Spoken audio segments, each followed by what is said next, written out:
एक पुष्प होता है पारिजात का पुष्प, देखा है आप लोगों ने? पारिजात का पुष्प, उस पुष्प को तोड़ा नहीं जाता, तोड़कर अगर भगवान को चढ़ाया जाता है तो पारिजात का पुष्प फलित नहीं होता, दुख देता है।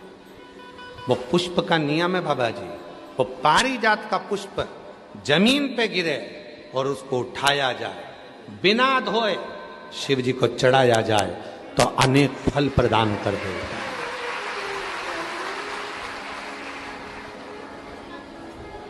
बिना धोए। और आज भी प्रमाण है महाराज जी, आज भी हमारे सनातन धर्म में प्रमाण है, जिस पुष्प को पानी में धोकर भगवान को चढ़ाया जाता है वो फूल भगवान स्वीकार नहीं करते। आज भी नियम है वकील साहब, आज भी नियम है। जिस फूल को अगर पेड़ से तोड़ा, पानी में धोया, उसके बाद भगवान को चढ़ाया तो भगवान उसको स्वीकार नहीं करते। ये रीत है आज भी। फूल से टूटा और टूटने के बाद भगवान को चढ़ा दिया, वो स्वीकार।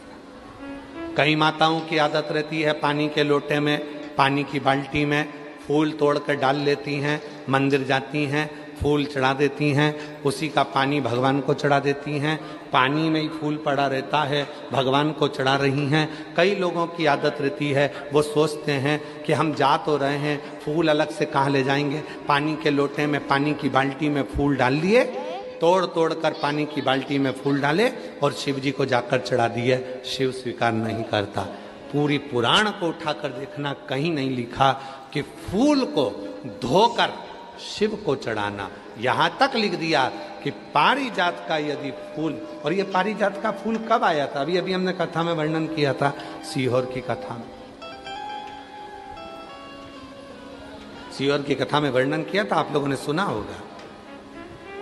दुर्वासा बाबा आ गए थे अयोध्या में भोजन करने के लिए। अभी कथा में बोला था, हाँ आप लोगों ने में से किसी न किसी ने सुना होगा। दुर्वासा ऋषि आए अयोध्या, भगवान श्री राम जी, भरत जी, शत्रुघ्न जी, लक्ष्मण जी सब ने आओ भगत करी। मां जानकी जी ने भी प्रणाम करा और राम जी ने कह दिया कि प्रभु भोजन करना है आपको अयोध्या में। तो उन्होंने कह दिया था भोजन तो करूंगा, पर शर्त एक है, भोजन बनाने में अग्नि का प्रयोग ना हो, भोजन बनाने में जल का प्रयोग ना हो, और भोजन बनाने में धेनु का प्रयोग ना हो। कोई दूध, कोई घी, कोई दही, कोई वस्तु गाय की होना नहीं चाहिए।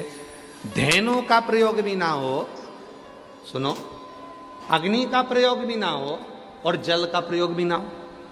अब हम चतुर्वेदी जी और अंबाला वाले आप दोनों की धर्म पत्नियों से कह दें कि बिना अग्नि का भोजन बनाना,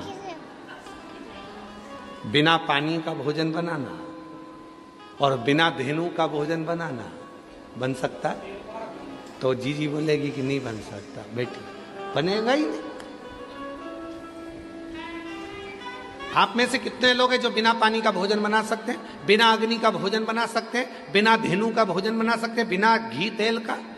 और राम जी से क्या कह रहे हैं दुर्वासा जी कि मुझे अगर भोजन कराना है तो बिना अग्नि का, बिना पानी का और बिना धेनु का। और दूसरा, मैं सरयू जी का स्नान कर कर आऊंगा और भगवान शिव की पूजन करूंगा, तो मुझे वो पुष्प ला कर देना जिस पुष्प को अयोध्या और संसार के लोगों ने कभी नहीं देखा हो। कभी नहीं देखा हो ऐसा पुष्प मुझे चाहिए अयोध्या में शिव जी की पूजन के लिए। दुर्वासा जी ने ये डिमांड रख दी। वो तो भगवान को धन्यवाद देना कि सीहोर वाला बाबा डिमांड नहीं रखता।